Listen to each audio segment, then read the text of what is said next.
یہ دو لفظ اسوہ حسنہ کہ تمہارے لیے تمہارے نبی کی زندگی میں بہترین نمونہ ہے، محمد رسول اللہ صلی اللہ علیہ وسلم کی زندگی میں سورۃ الاحزاب میں ذکر فرمایا، اور تمہارے لیے ابراہیم علیہ السلام کی زندگی میں بہترین نمونہ ہے۔ ایک ہی لفظ اسوہ حسنہ کا لفظ ابراہیم علیہ السلام کے لیے بھی استعمال فرمایا، اور وہی اسوہ حسنہ کا لفظ محمد رسول اللہ صلی اللہ علیہ وسلم کی زندگی کے لیے بھی ذکر فرمایا۔ آئیے ابراہیم علیہ السلام کی زندگی دیکھتے ہیں۔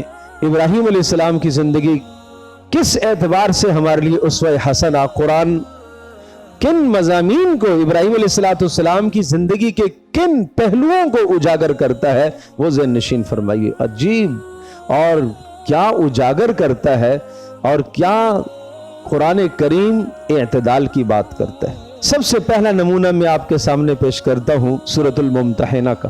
سورۃ الممتحنہ 28ویں پارے کی ایک سورت ہے، مدنی سورت ہے، 2 رکوعوں پر مشتمل ہے، اور اس سورہ مبارکہ کا خاص طور پر مضمون ہے آپ کا اپنے قرابت داروں کے ساتھ کیسا رویہ ہونا چاہیے۔ خاص طور پر آپ کے قرابت دار جب دین پر قائم نہ ہو تو، خاص طور پر آپ کے قرابت دار جب مسلمان نہ ہوں تو، خاص طور پر جب آپ کے قرابت دار شرک اور بت پرستی میں مبتلا ہو تو پھر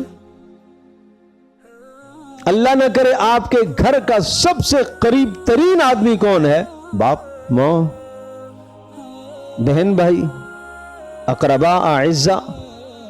اگر یہ اسلام پر قائم نہ ہو، یہ دین پر قائم نہ ہو، یہ کفر کی زندگی گزار رہے ہو، تو اس موقع پر مجھے کیا کرنا چاہیے؟ یہاں ابراہیم علیہ السلام کا اسوہ حسنہ پیش کیا گیا۔ قرآن یہاں اس جگہ پر قرابت داری کے معاملے میں ابراہیم علیہ السلام کا اسوہ حسنہ اجاگر کرتا ہے، واضح کرتا ہے، اور یوں کہتا ہے قد کانت لکم اسوۃ حسنۃ فی ابراہیم والذین معہ۔ تمہارے لیے ایک خوبصورت مثال ہے ابراہیم علیہ السلام کی زندگی میں، اور وہ لوگ جو ابراہیم علیہ السلام کے ساتھ ایمان لائے، ابراہیم علیہ السلام کے رفقا، ان کی زندگی میں تمہارے لیے ایک خوبصورت نمونہ ہے۔ کس معاملے میں؟ اذ قالوا لقومہم انا براء منکم ومما تعبدون من دون اللہ۔ سامنے خاندان ہے، قرابت دار ہیں، بیچ میں دیوار حائل ہے، کس کی؟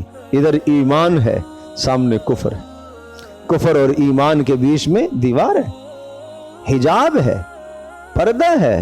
میں یہ نہیں کہوں گا کہ یہ جو تمہارے رشتہ دار ہیں جی، یہ تو ہمارے قرابت دار ہیں، ہم ان کی ہر محفل میں شریک نہ ہوں، ہم ان کے ہر پروگرام میں شریک نہ ہوں، ہم ان کی شرکیہ اور ناجائز باتوں میں شریک نہ ہوں تو قرابت داری ٹوٹے گی، قطع تعلق ہو جائے گا۔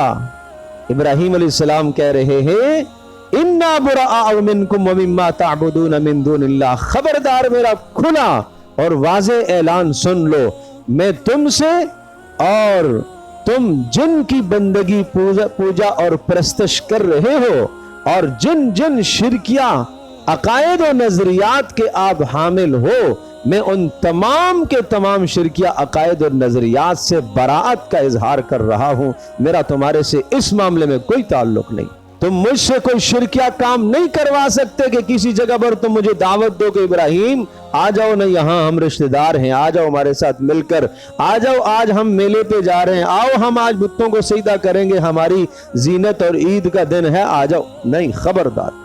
کہا یہ ابراہیم علیہ السلام کی زندگی تمہارے لیے نمونہ ہے۔ اللہ کی وحدانیت، اللہ کی توحید، اللہ کی ذات پہلے ہے، قرابت داری بعد میں ہے۔ کفرنا بکم، ہم تمہیں نہیں مانیں گے، اس طرح سے ہم تمہارے نظام کو نہیں تسلیم کریں گے۔ ابراہیم علیہ السلام نے اعلان فرمایا ہم تمہارے نظام کو نہیں تسلیم کریں گے۔